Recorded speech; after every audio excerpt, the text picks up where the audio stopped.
মঙ্গলপুর গ্রামের মানুষজন গরিব হলেও তাদের মনটা যেন সোনার মতো উজ্জ্বল।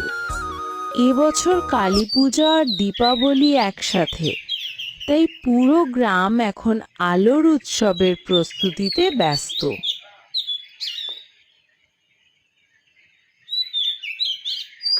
বাবা, আমি ঠিক করেছি, এইবার আমাদের মাটির মূর্তি এমন সুন্দর বানাবো যেটা দেখে সবাই বলবে মা কালী যেন নিজে এসে বসেছেন এই মূর্তিতে।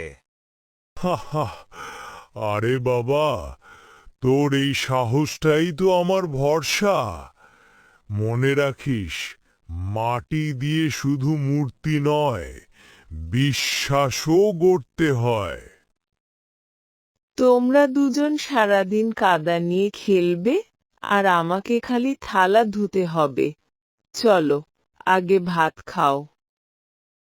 মা, তুমি না খিচুড়ি করলে তো পুজোর গন্ধই আসে না। আজ খিচুড়ি বানাও না মা, আমার খুব খিচুড়ি খেতে ইচ্ছে করছে মা। সাথে বেগুন ভাজাও কিন্তু। তুই আর তোর মুখটা। ঠিক আছে, তবে খিচুড়ি হবে, তবে তার আগে মাটির কাজ শেষ করিস।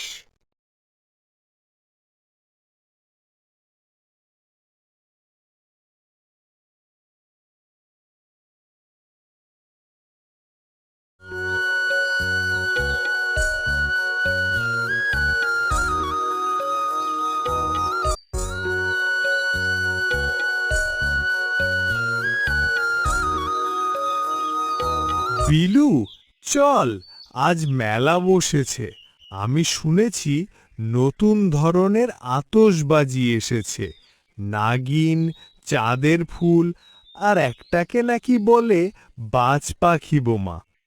বাজ পাখি বোমা? ওটা ফাটানোর সাহস তোর আছে রে? দেখবি, না হলে আবার ফাটাতে গিয়ে হাত জ্বালিয়ে ফেলেছি দিয়ে তোর মা আমাকেও বকবে আর তোকেও। না রে, আমি তো দেখতে চাই ওই বোমটা ফাটালে বাজ পাখি উড়ে বেড়াবে কিনা। চল, তাড়াতাড়ি দেখি গিয়ে।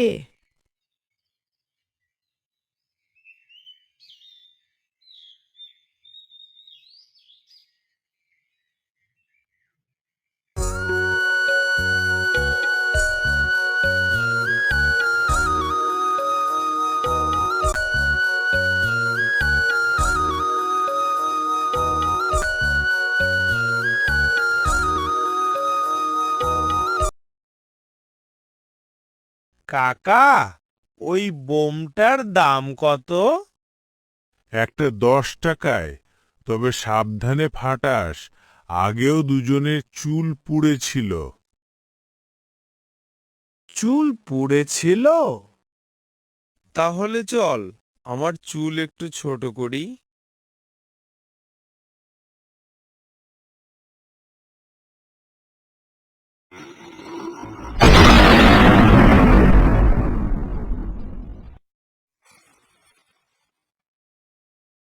আরে টাকা দে গে।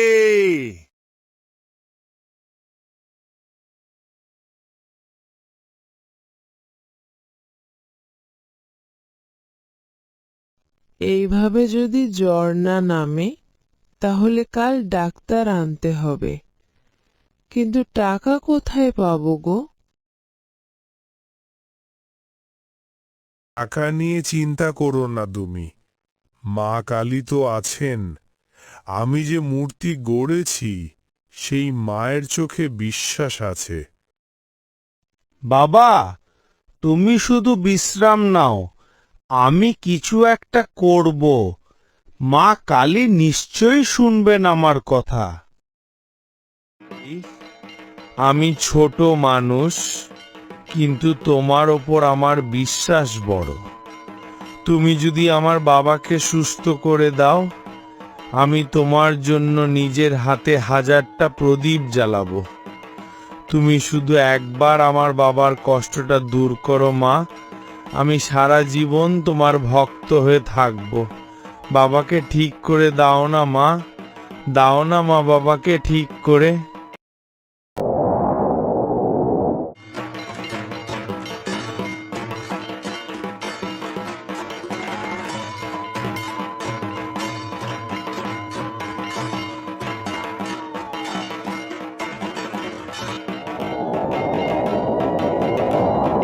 ওরে, ঝড় আসছে। সব প্রদীপ নিভে গেল। তোমরা ভয় করো না, মা নিচে আসছেন।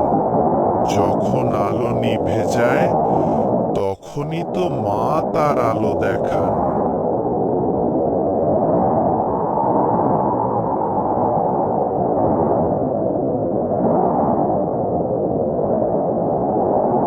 মা কালী, তুমি শুনেছো আমার কথা? এই কি সত্যি? আমার হাত একদম ভালো হয়ে গেছে। মা কালী সত্যিই আশীর্বাদ করেছেন। দেখলে মা, আমি বলেছিলাম না মা কালী শুনবে আমার কথা। বিলু, আজকে আর বোম নয়, আজ আমরা আলোয় খেলবো। ঠিক বলেছিস টুকাই, আলো জ্বালানো মানেই আনন্দ ছড়ানো, ভয় নয়।